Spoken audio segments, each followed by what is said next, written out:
Today, many Americans don't like capitalism. Socialism would be better, they say.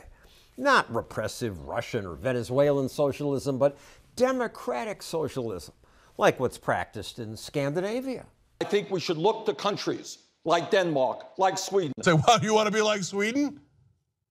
Kinda. Sounds pretty good. People interviewed in this just-released PBS documentary say America should be more like Sweden. It seems like it's like a place that, like, no problems or something. It is a socialist economy. Volvos and socialized medicine. Volvo is now a Chinese company. Welcome to Stockholm, Sweden. My name is Johan Norberg, and this is where I was born and raised. Johan Norberg made this documentary because he wanted to set the record straight. Sweden is not socialist because the government doesn't own the means of production. To see that, you have to go to Venezuela or to Cuba or North Korea. But we did have a period in the 1970s and 1980s when we had something that resembled socialism, a big government that taxed and spent heavily. And that's the period in Swedish history when our economy was going south.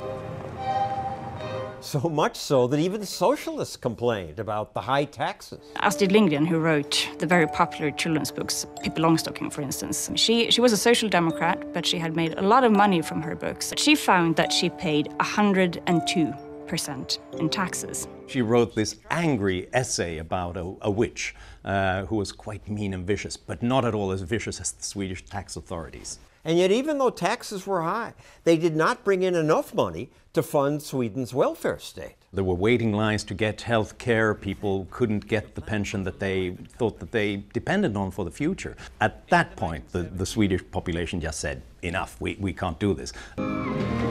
Sweden then reduced government's role.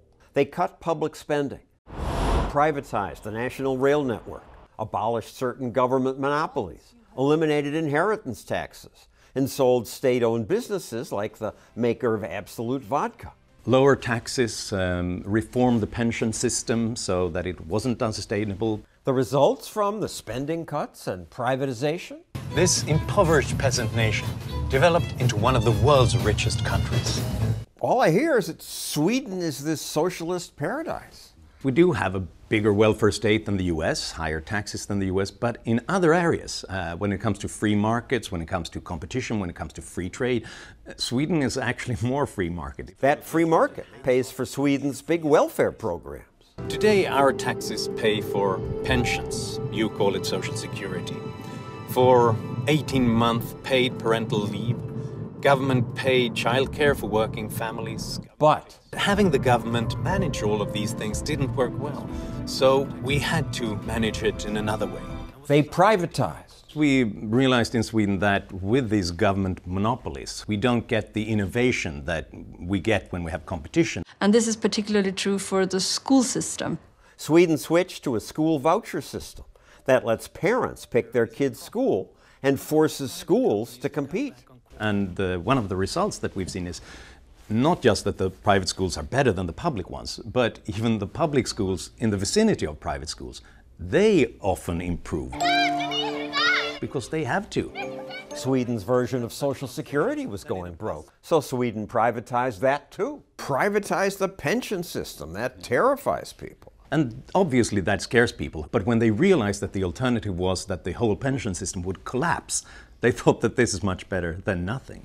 Now, the bulk of pensions is really contribution defined. So if things are going well for Sweden, pensions are increasing. But if things are going less well, pensions are automatically lowered, which basically takes away from politicians the ability to buy votes by just promising higher pensions and letting future generations pay. And when it comes to taxes, what Sweden does may surprise you. Low-income earners in Sweden pay a lot more than low-income earners in America. So despite the fact that Sweden looks like sort of a socialist country which taxes the rich exorbitantly high, the truth is the opposite. People who earn below average income pay up to 60% in taxes. This is the dirty little secret about the Swedish tax system. We don't take from the rich and give to the poor. We squeeze the poor because they are loyal taxpayers. Not taking more from the rich, school choice, privatization. Sweden is anything but socialist. You can't turn your backs to the to the creation of wealth. You can watch the full documentary, Sweden, Lessons for America, at freetochoose.tv.